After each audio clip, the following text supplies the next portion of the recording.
معاشرے میں کیا ہے جو بچپن ہی سے احساسات کے اوپر ایک بوجھ بن جاتا ہے بچیوں کے کہ بیٹے کو افضل سمجھتے ہیں، بیٹی کو جو ہے گھٹیا سمجھتے ہیں۔ اس قدر ناانصافی، اس قدر ناانصافی۔ اسی باپ کے نطفے سے بیٹا بھی ہے اور بیٹی بھی ہے، اسی ماں کے رحم میں بیٹے نے بھی پرورش پائی ہے، بیٹی نے بھی پرورش۔ بعضکم من بعض، قرآن کہتا ہے تم سب ایک دوسرے میں سے ہو، کوئی افضل نہیں، کوئی گھٹیا نہیں۔ اللہ تعالیٰ نے، اللہ کے نبی نے کسی بیٹے کی پرورش پر کوئی اجر و ثواب نہیں بتایا۔ ہاں 2 یا 3 بیٹیوں کو پال پوس کر، تہذیب سکھا کر، پھر ان کی شادی کر کے ان کے گھروں میں پہنچا دیا، جنت کی ضمانت اللہ تعالیٰ دے رہا۔ اور سب سے بڑی بات یہ سب سے زیادہ محبوب انسان حبیب اللہ محمد ہے صلی اللہ علیہ وسلم، اور محمد کو اللہ نے بیٹے نہیں دیے، دیے بھی تو لے لیے، بیٹیاں دی، 4 بیٹیاں دی، اور کتنی محبت کرتے تھے محمد صلی اللہ علیہ وسلم کی بیٹیوں سے، خاص طور پر حضرت فاطمہ سے۔ وہ تو آپ سیرت میں پڑھیے کتنی محبت، کس قدر محبت، سب سے چھوٹی تھی شاید اس لیے۔ بہرحال پہلی بات یہ بچپن ہی سے وہ دعویٰ پڑھنا شروع ہو جاتا ہے بچیوں کے ذہنوں پر کہ ہم کو گھٹیا ہیں، ہمارے بھائی بڑھیا ہیں، ہمارے والدین جو ہیں ان سے زیادہ محبت کرتے ہیں، ہم سے نہیں کرتے۔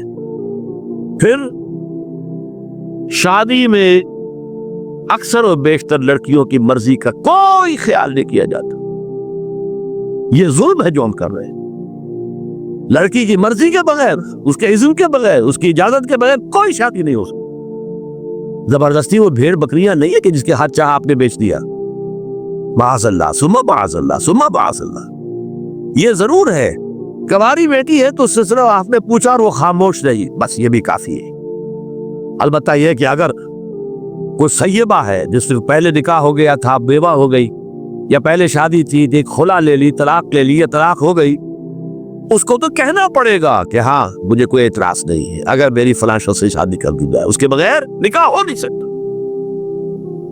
پھر ان سب کے اوپر سب سے بڑا ظلم، یہ تو اللہ تعالیٰ آپ کو توفیق دے تو دوسرا رکوع سورہ نساء کا پڑھیں، کتنی تاکید کے ساتھ احکام آئے ہیں وراثت کے۔ وراثت مما قل منہ او کثر، چاہے زیادہ مال کسی نے چھوڑا ہو چاہے تھوڑا سا چھوڑا ہو، لیکن وراثت کے احکام جو ہے ان کو نافذ کرنا ہوگا۔ نصیبا مفروضا، یہ اللہ کی طرف سے حصے ہیں جو مقرر کر دیے گئے ہیں۔ لیکن ہمارے معاشرے میں کون ہے جو بیٹیوں کو دینے کو تیار ہو اور بہنوں کو دینے کو تیار؟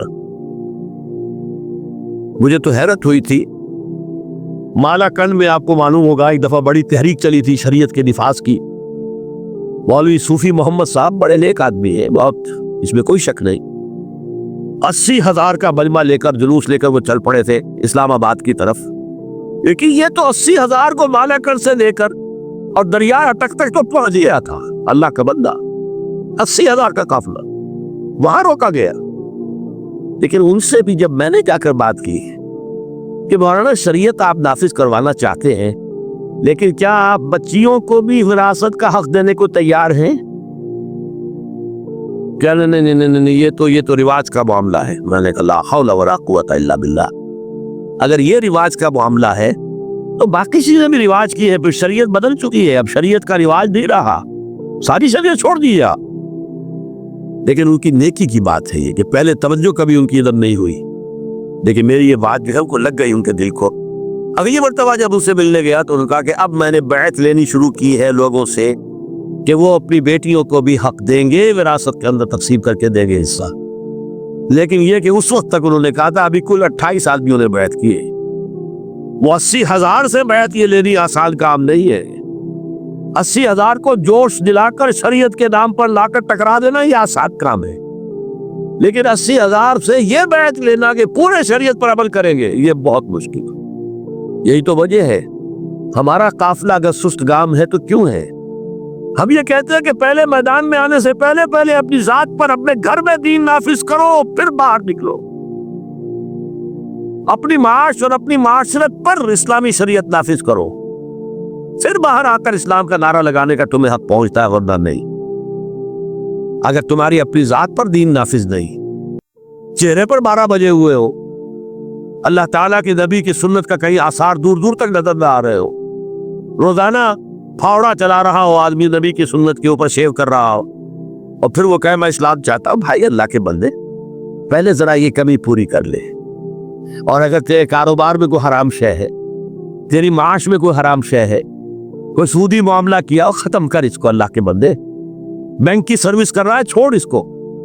اگر یہ کام کر لو، بے پردگی اختیار کی ہوئی ہے، اللہ نے تو پردہ سکھایا ہے، اللہ کے نبی نے پردہ سکھایا ہے، شریعت اسلامی نے پردہ رکھا ہے، مردوں اور عورتوں کا اختلاط پسند نہیں ہے، اس پر عمل کرو، پھر آنا میدان میں، پھر دوسروں کی غلطی جو ہے بتانا اس کو کہ یہ تم غلط کر رہے ہو، مشرف تم یہ کر رہے ہو، غلط کر رہے ہو، فلاں تم یہ کر رہے ہو، غلط کر رہے ہو، نواز شریف تم یہ کر رہے ہو، غلط کر رہے ہو۔ لیکن یہ ہے کہ اس سے پہلے اپنے اوپر، اسی لیے میں نے آپ کو بتا دیا وہ واقعہ کہ انہوں نے بتایا، بعد میں وہ بھی آ گئے ہوں گے انشاءاللہ، مجھے امید ہے، لیکن جب میں ملا تھا تو انہوں نے کہا تھا ابھی صرف 28 آدمیوں نے بیٹھ۔ بہرحال عورتوں کا ایک حق ہے جو حضور نے بیان فرمایا اور قرآن مجید نے بیان کیا، عاشروہن بالمعروف، عورت کا اکرام ہو، بیٹی کی حیثیت سے بھی، بہن کی حیثیت سے بھی، بیوی کی حیثیت سے بھی، اور ماں کی حیثیت سے تو سمجھو کہ جنت جو ہے وہ ماں کے قدموں تلے ہے۔ الجنت تحت اقدام الامہات، فرمایا ہے محمد رسول اللہ صلی اللہ علیہ وسلم کا۔ لہذا اکرام، عورت کا اکرام، عورت کی عزت، بیٹی کی حیثیت سے بھی، بہن کی حیثیت سے بھی، بیوی کی حیثیت سے بھی، اور ماں کی حیثیت سے بھی۔ عاشروہن بالمعروف، اپنی بیویوں کے ساتھ رہو بھلے طریقے پر، نیک طریقے پر، اچھے طریقے پر۔ حضور نے یہاں تک فرمایا خیارکم خیارکم لأہلیکم وانا خیرکم لأہلی۔ دیکھو مسلمانوں، اے میرے صحابیوں، تم میں سے بہتر لوگ وہ ہیں جو اپنے گھر والوں کے حق میں بہتر نرمی کرتے ہیں۔ عورت کے بارے میں یہ بھی فرمایا، ایک مرتبہ سواری تیز دوڑا رہے تھے جو بھی اونٹ کو لے کے جانے والے تھے، جبکہ ہودج میں کچھ خواتین سوار تھی۔ حضور نے فرمایا دیکھو نہ، یہ نگینے ہیں جو سوار ہیں، ان کو زیادہ دھکے نہ لگواؤ تیز اونٹ چلا کر، ان کے ساتھ نرمی ہو، ان کے ساتھ نیکی کی جائے، ان کے احساسات کا خیال رکھا جائے، ان کے ساتھ زیادتی نہ ہو، مار پیٹ کا کیا سوال، معاذ اللہ سلم معاذ اللہ۔ ان کے ساتھ جو ہے عاشروہن بالمعروف، بھلے طریقے پر گزارا کرو۔